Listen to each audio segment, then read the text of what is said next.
Asante sana Mheshimiwa Mwenyekiti kwa nafasi hii. Mheshimiwa Mwenyekiti, kwa kuwa hii ni mara yangu ya kwanza kusimama na kuchangia, napenda kwanza nianze na kumshukuru Mwenyezi Mungu, muumba mbingu na ardhi na vilivyomo.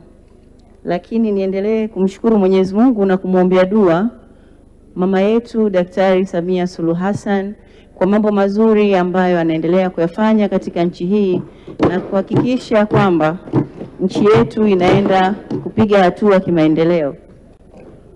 Mheshimiwa Mwenyekiti, niendelee kumshukuru waziri wetu pamoja na Profesa Mkumbo kwa kazi nzuri ambazo wanaendelea kuzifanya, bila kusahau wewe mwenyekiti na viongozi wote waliokuwemo humu ndani kwa ushirikiano ambao wanaendelea kutupa. Kipekee kabisa Mheshimiwa Mwenyekiti, niwashukuru wapiga kura wangu wa mkoa wa Kaskazini Unguja kwa kuhakikisha wamenibeba, wameniamini na kunipa imani kubwa mpaka kufika kusimama hapa leo hii. Nashukuru sana Mheshimiwa Mwenyekiti. Mheshimiwa Mwenyekiti, leo mimi nina mambo mawili. Moja, Mheshimiwa Mwenyekiti, katika kitabu hichi ambacho nimekishika hapa mkononi, hichi kitabu kimeshiba. Hotuba tuliosomewa hapa mimi ni mara yangu ya kwanza kuishuhudia, lakini nimeelewa kila kilichoandikwa humu ndani. Katika kitabu hichi kila karatasi iliyokuwepo humu ndani ni karatasi ya dhahabu. Kila kilichosemwa humu ndani kama kitakwenda kufanyika kama tulivyoandikiwa humu ndani, hakika tutapiga hatua kubwa sana. Lakini Mheshimiwa Mwenyekiti, ndani ya kitabu hichi kuna kurasa 21 ambayo imezungumzia jinsia na ustawi wa jamii. Mheshimiwa Waziri, nikwambie tu katika kifungu hichi nitakuwa na kusumbua kidogo, usinichoke kwa sababu hili ni jambo langu. Hapa umenigusa mimi kabisa. Kwa hiyo Mheshimiwa Waziri, naomba sana itakapofika muda huu nitakuwa nasumbua kuangalia mchakato unaendaje pamoja na utekelezaji. Lakini Mheshimiwa Mwenyekiti, jambo ambalo niko nalo hapa na kuomba uniruhusu leo niliseme kwa sababu nimehisi natakiwa niliseme, na bila kusema linaweza likatuletea shida. Mheshimiwa Mwenyekiti, katika wiki hizi mbili kuna kadhia imekuwa imetokea hapa. Kuna iliyotokea humu ndani ya bunge lako tukufu, lakini ipo ambayo imetokea Baraza la Wawakilishi Zanzibar.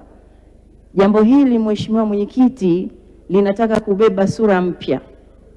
Sura ambayo tusipokuwa makini humu ndani tutakuja kukosana wenyewe kwa wenyewe. Jambo ambalo tusipokuwa makini viongozi humu ndani tutatupiana lawama ambazo ukiziangalia kwa makini Mheshimiwa Mwenyekiti hazina msimamo mzuri katika mustakabali mzima wa muungano wetu. Mheshimiwa Mwenyekiti, ilitokea Zanzibar juzi, kuna Mheshimiwa Waziri aliteleza, mimi nasema aliteleza. Katika kuteleza kwake akayasema aliyoyasema. Lakini mheshimiwa yule baada ya kuona amekosea alitoka tena public, akaita vyombo vya habari na akasahihisha kauli yake. Na akasema kama ilivyopaswa aseme kwamba sikukusudia mlivyonielewa, lakini nilikusudia 1, 2, 3. Na sote tukaona hiyo taarifa. Kinachosikitisha Mheshimiwa Mwenyekiti, sisi wabunge, sisi baadhi yetu ndio tumekuwa tunalibeba hilo jambo kama bakora ya kupigiana wenyewe kwa wenyewe. Inafika sehemu Mheshimiwa Mwenyekiti, tunaikewa hoja mezani, mtu haongelei hoja mezani. Anakuja anasema kabisa Zanzibar 1, Zanzibar 2, Zanzibar 3.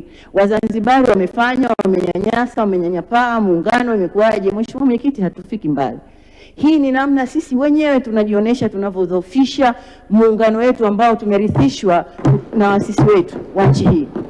Mheshimiwa Mwenyekiti, tunapoelekea sasa sio tena ule muungano wa kuchanganya mchanga kwenye chungu. Muungano tuliokuwa nao sasa hivi ni wa damu. Tumezaana, tumeoana, tumerithishana, tumeuziana, tunahusiana kwenye mambo mengi. Mheshimiwa Mwenyekiti, hainipendezi wala sijisikii vizuri kuona sisi baadhi yetu humu ndani anasimama mbunge na kusema kwamba Wazanzibari wamefanya. Mimi Mzanzibari kindaki. Lakini ninachokijua mimi, baada ya kuzaliwa babangu alinipa jina, watu watakuwa wanaitwa Shadio, lakini jina lako la pili ni Muungano. Kwa hiyo mimi ni muumini wa muungano.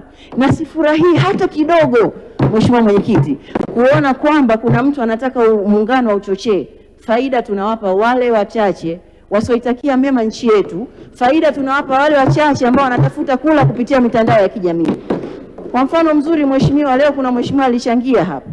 Katika kuchangia, baada ya dakika kama 20 imeruka taarifa yake kwenye mitandao ya kijamii na kichwa cha habari kwamba Mheshimiwa Kigu alia na ubaguzi unaofanywa Zanzibar. Tumefanya ubaguzi gani?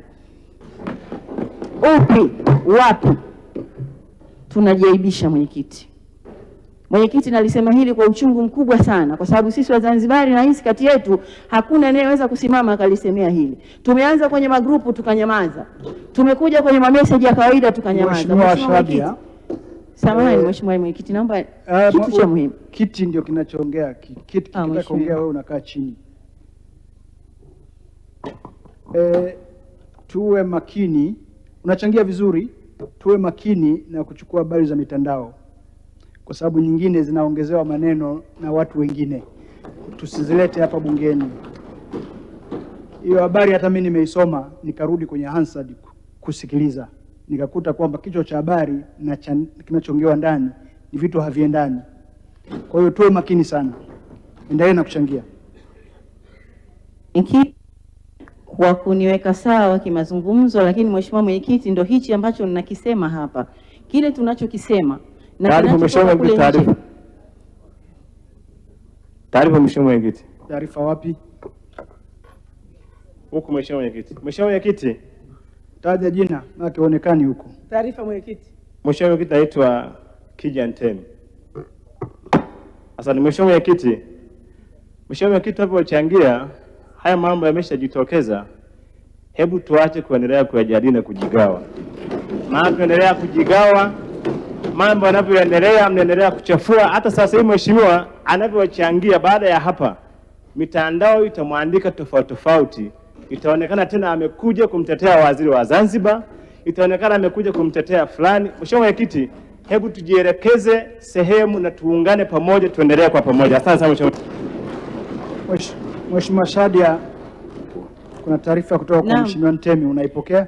Mheshimiwa Mwenyekiti, kabla ya kusema kwamba nimepokea au sijapokea, naomba nieleze nia yangu. Labda sijaanza Mheshimiwa Shadia, tunakwenda na kanuni. Kanuni inasema ukipewa taarifa unaipokea au unaikataa, alafu unaendelea na mchango. Sawa, nimepokea hiyo taarifa Mwenyekiti kwa mikono miwili, na ndio nia yangu. Nasema huu mjadala hebu tungeuacha ili tukajikite katika mambo yetu majimboni. Huko kuna watu wetu wanatuhitaji kuliko huu mjadala ambao tunaukuza wenyewe na hauna msingi wowote. Mheshimiwa Mwenyekiti, endelea na mchango wako. Mheshimiwa Mwenyekiti, mchango wangu ni muombe sana Waziri wa Muungano, yumo ndani na mambo anayaona, anayasikia. Yanapotokea mambo haya yakianza, taarifa Mwenyekiti. Taarifa Mwenyekiti. Mheshimiwa Mwenyekiti, mimi nimeweza kuchangia. Mheshimiwa Ana Kilango, taarifa. Mwenyekiti, mwongeaji anaongea vizuri sana, lakini anarudi pale pale. Tunaomba aendelee kuchangia hotuba ya bajeti ya serikali. Asante Mwenyekiti. Mheshimiwa Shadia, unaipokea taarifa hiyo? Mheshimiwa Mwenyekiti, nimepokea. Naendelea kusisitiza kwamba ndio nia yangu ya kwamba ili jambo liachwe na naunga mkono hoja. Mheshimiwa Mwenyekiti, asante. Asante. Mheshimiwa Shadia, malizia kama unaunga mkono hoja au sijakusikia. Mheshimiwa Mwenyekiti, nilishaunga mkono hoja 100%. Asante sana. Asante.